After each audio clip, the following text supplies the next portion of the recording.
Good evening, good morning, good afternoon, everybody. Welcome back to the channel. Welcome to Talking to Myself, Episode 3. My name is Dante Toro, and I will be your host for the next 30 minutes or so, roughly. Welcome. Hopefully, everybody is having a good day so far, a good start to the week. I know it's Monday. It's not everybody's favorite day of the week. Could be everyone's least favorite day of the week for all I know, which I would totally understand. But this video, by the time this video is out, should be by the end of the day. So hopefully everyone had a good Monday. We made it through. Hopefully you had a good start to the week. And here we are, talking to myself, talking about whatever, really. Last week we talked about Spotify Wrapped and my strong feelings and opinions toward them, and you guys let me know in the comments, your Spotify Wrapped, your opinions, which I appreciate a lot. And I'm going to get to the comments at the end of this video, so make sure to stick around to see if your comment made it here for comment of the week. But we're just going to jump into things here. I have a little bit of a rundown, some things I want to talk about, some things I want to go over. First things first, today is December 16th, and you know what that is? That is the day that J. Cole is going to be performing at Madison Square Garden for his 10th anniversary show of 2014 Forest Hills Drive. I am so upset that I am not going to be there. I know a handful of people that will be there. I know a handful of people that waited to get tickets, spent money to get tickets, did whatever they had to do to get tickets, and I do not judge. But yeah, I'm gonna be missing out on that tonight. I tried my hardest to get tickets when the pre-sale came out. I signed up for it, and there was 100, and I've seen upwards of 150,000, but I had 130,000 people ahead of me. By the time I got it to the point where I can buy tickets, there was nothing. They were sold out. Tried again for regular sale, and it's just tickets are on resale now and stuff, but it's just so expensive. And obviously, I'm not from New York, so it would have to take a lot of planning, going to New York, coming back. It would have been a lot. Would I have made the sacrifice for it? Absolutely, because J. Cole is my GOAT.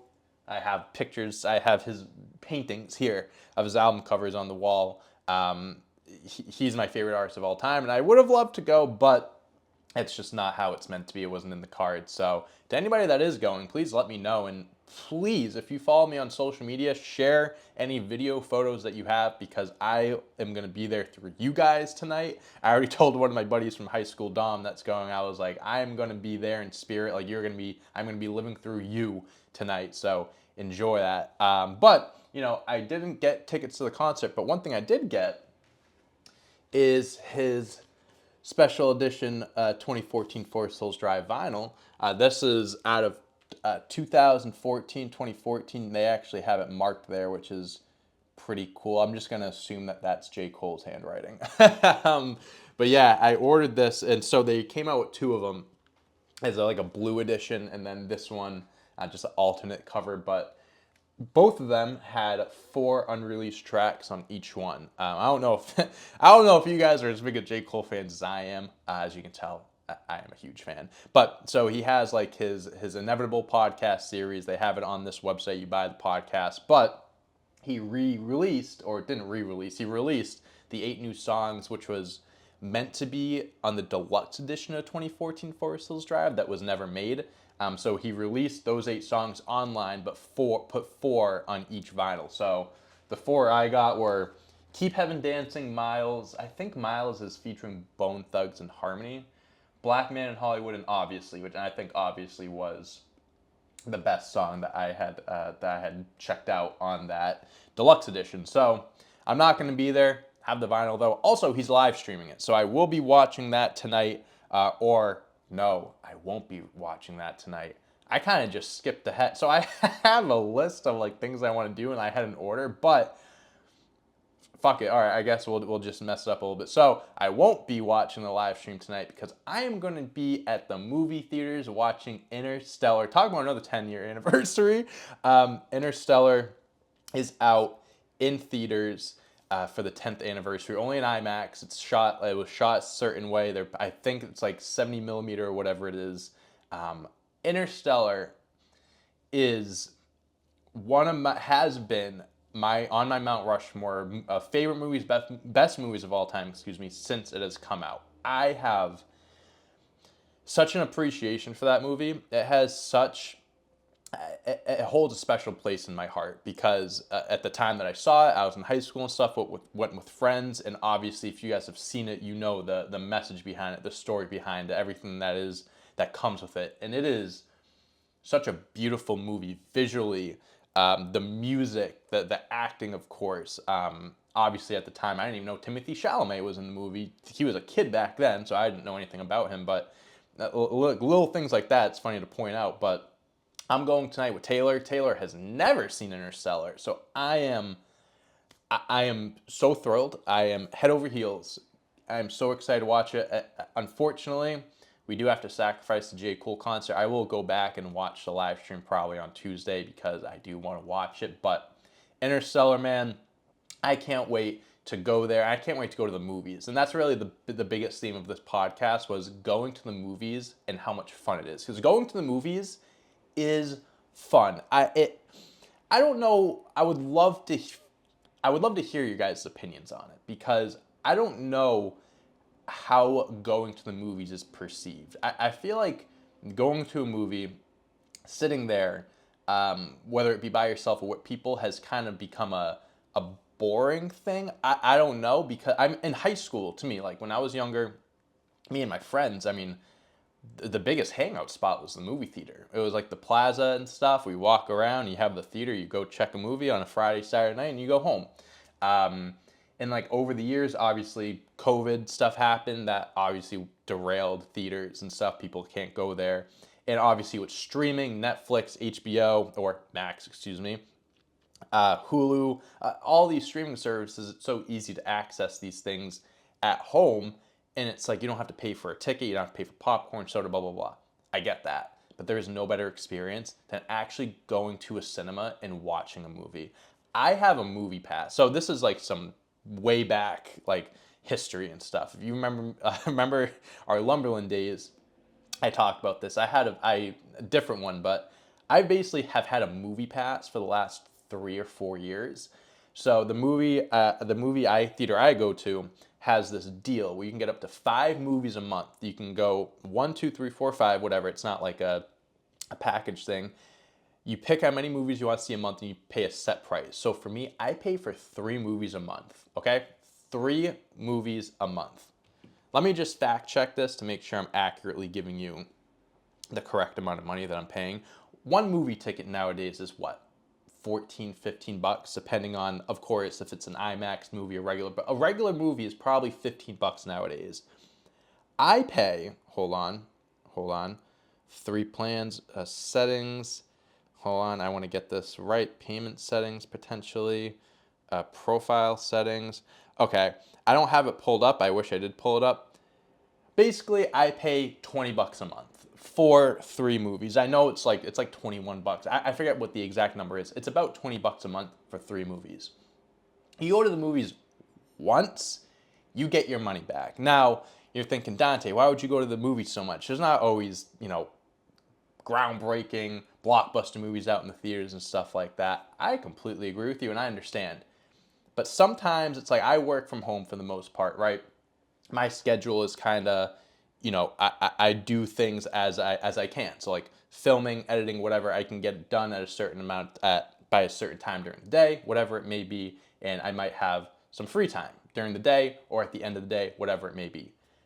It is so relaxing just to go to a movie theater, like by myself too. Now, you can say it's weird going to a theater by yourself. Why would you go and sit amongst strangers and stuff like that with no company?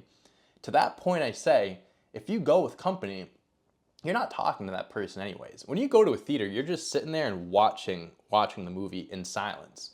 It doesn't matter if you're with someone or not. You're still doing the same thing. So yes, do I enjoy going to the theaters with people, with my girlfriend, Taylor, or anyone else? Absolutely I do.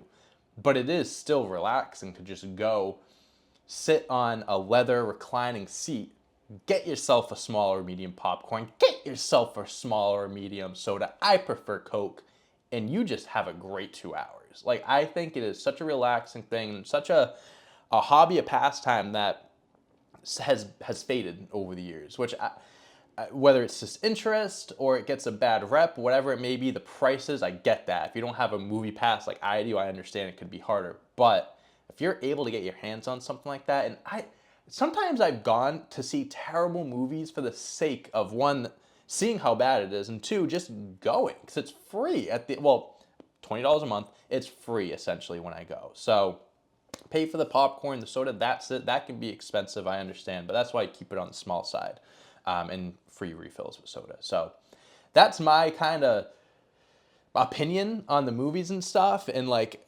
I wish I could go more, to be honest with you. I have my Letterboxd where you guys can follow me. My name is Dante Toro. Dante on Deck, excuse me. I have different usernames, get confused.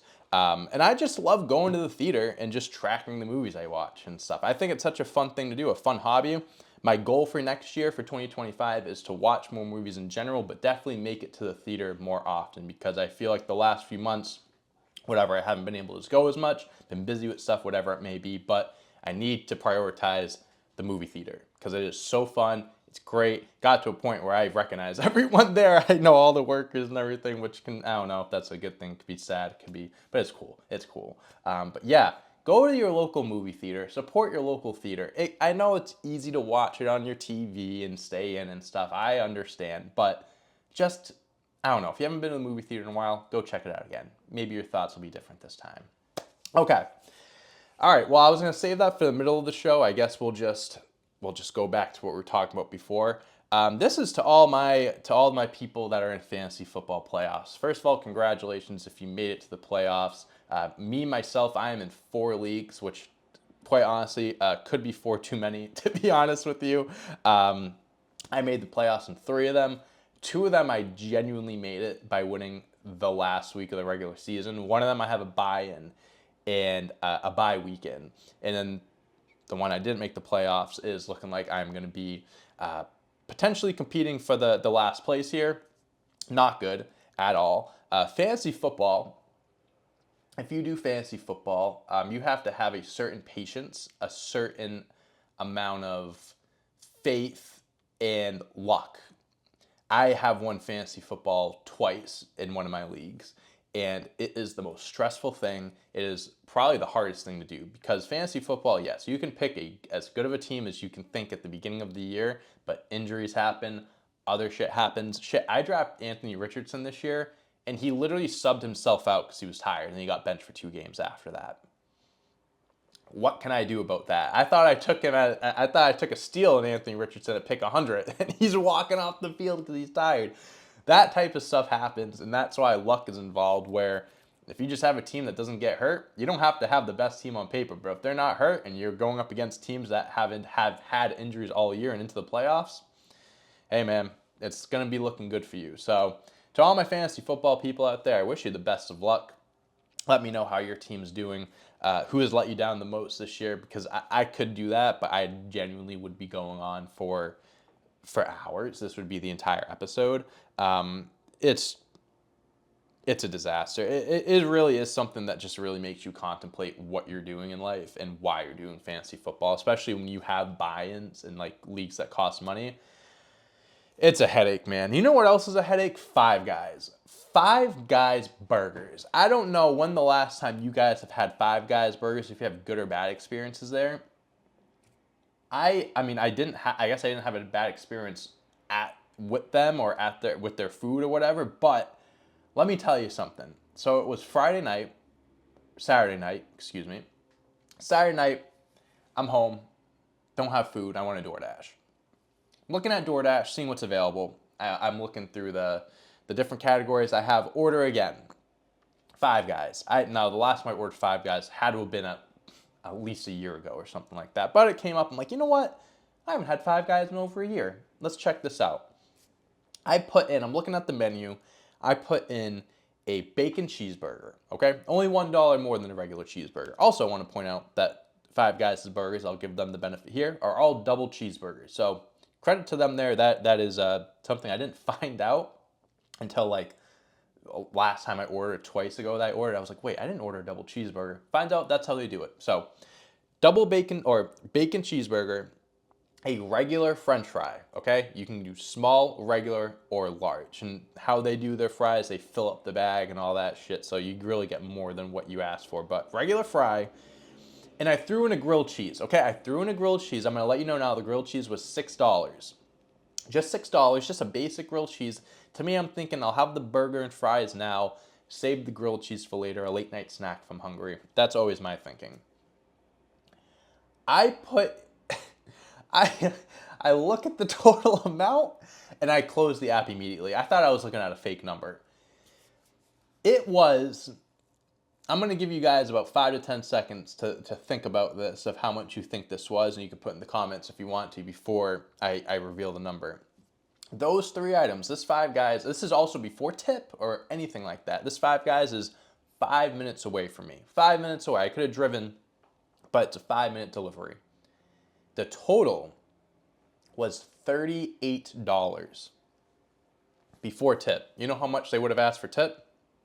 $6-7 because of how expensive the food is. I went to McDonald's. I went to McDonald's instead. I closed the DoorDash app. I opened up McDonald's. You know why? Because McDonald's app has deals, brothers. They have deals. They have like 20% off, free fries, 50-cent double cheeseburger that I got, meal deals that you can't get at the store or whatever. You know how much that, I got food for myself, I got food for Taylor. You know how much that costs? It costs $15 less than what I would have gotten at Five Guys. And I would have only gotten 1 double cheeseburger, 1 order of fries, and a grilled cheese. Here I got a Big Mac, a few burgers. Taylor got chicken nuggets, fries. I got fries. We both got sodas. $20, $25. Now, I get it. It's like, DoorDash is one thing. Like, DoorDash is expensive, and I try not to DoorDash that much because the delivery fees are ridiculous. But it really is like, it's between that and Five Guys. Like, Five Guys is good, and I want to like, I don't want to burn any bridges here. Five Guys, I think your food is fantastic, but it's not fantastic enough to cost $38 for a burger, a fry, and a grilled cheese. And maybe it's on me for putting the grilled cheese in. Maybe I shouldn't have even been thinking about my future in the long term there, but $38 for all that is not worth it. Like, that's like, I'd understand if it was like an In-N-Out or something, because In-N-Out is so popular and it's like not, it's a rarity, right? If there was an In-N-Out around here, the one In-N-Out in Boston or in Massachusetts, I probably would understand why it's so expensive, but Five Guys is not In-N-Out. I think In-N-Out's kind of overrated too. Fight me about that. But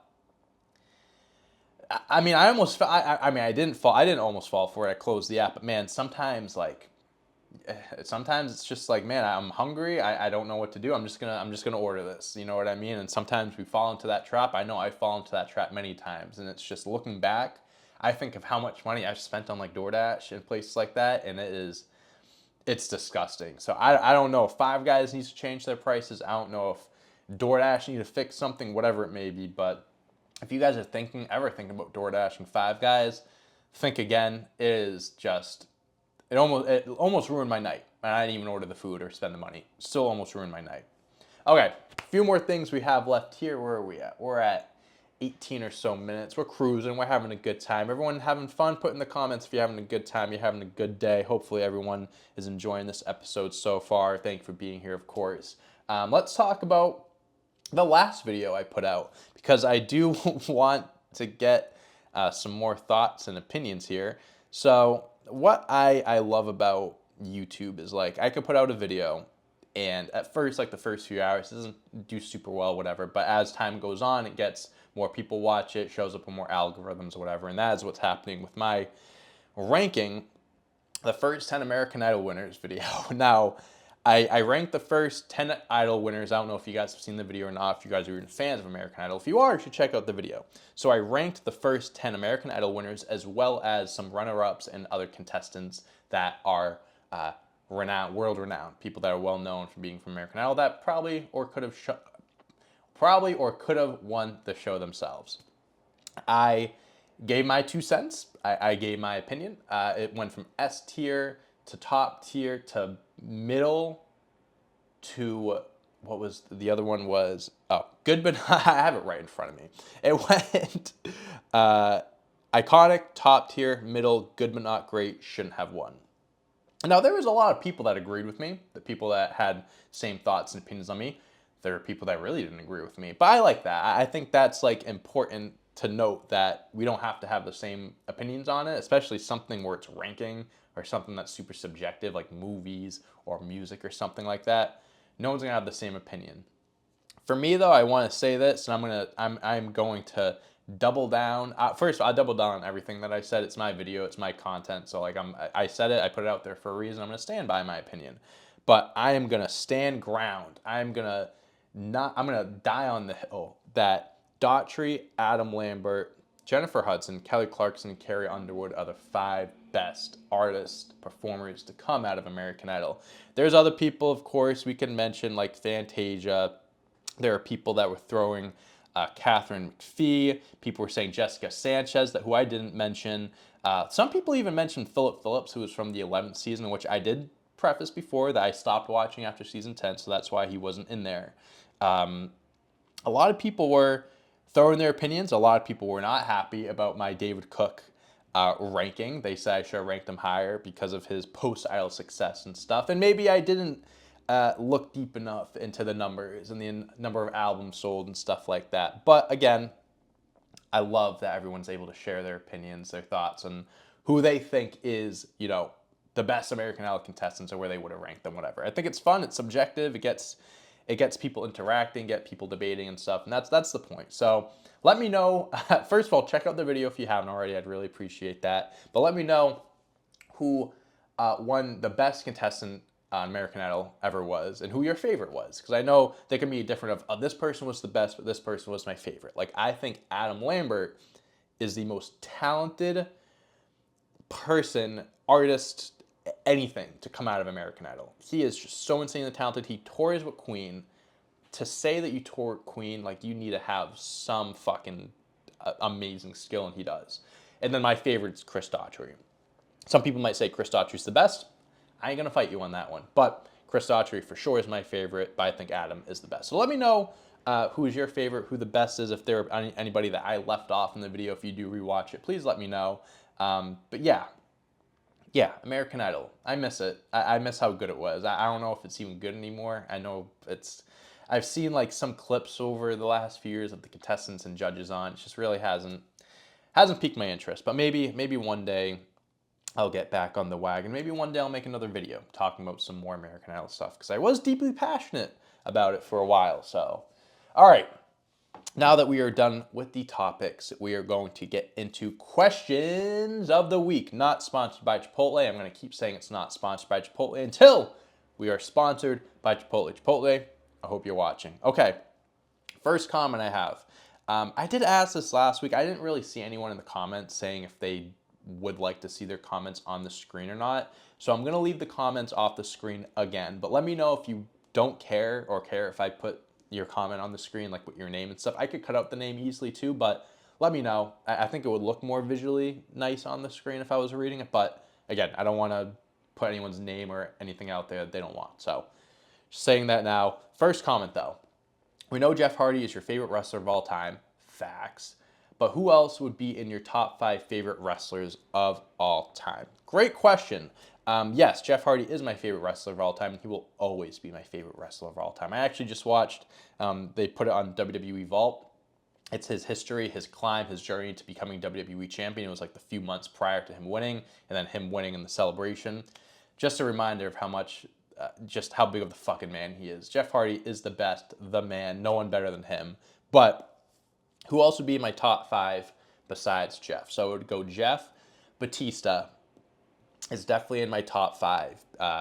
Top 2, because when I started watching wrestling, he was the World Heavyweight Champion. He was on SmackDown. I was a SmackDown guy because my mom would let me watch Friday Night SmackDown as opposed to like a Monday night, a school night. So Batista, another guy that is just absolutely the man. Best WWE turned Hollywood actor.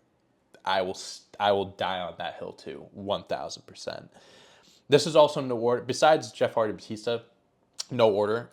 John Cena. I know, like, it might be like, oh, John Cena's so popular, of course, but like, he was my GOAT. You know what I mean? Like, growing up, he was the man. He was John freaking Cena, Super Cena. Not only what he did in the ring, but also the impact that he has outside of the ring with all the Make-A-Wish stuff and everything he does for the kids, and how he's always been a face, a good guy, for the children and stuff. And was the face of an era in WWE that was never meant to be successful. The PG era was probably the worst era, especially coming off of Attitude and Ruthless. But the fact that he was able to be the face of that and carry them through that, and it was ended up being like as good as it could be, he is in my top 5.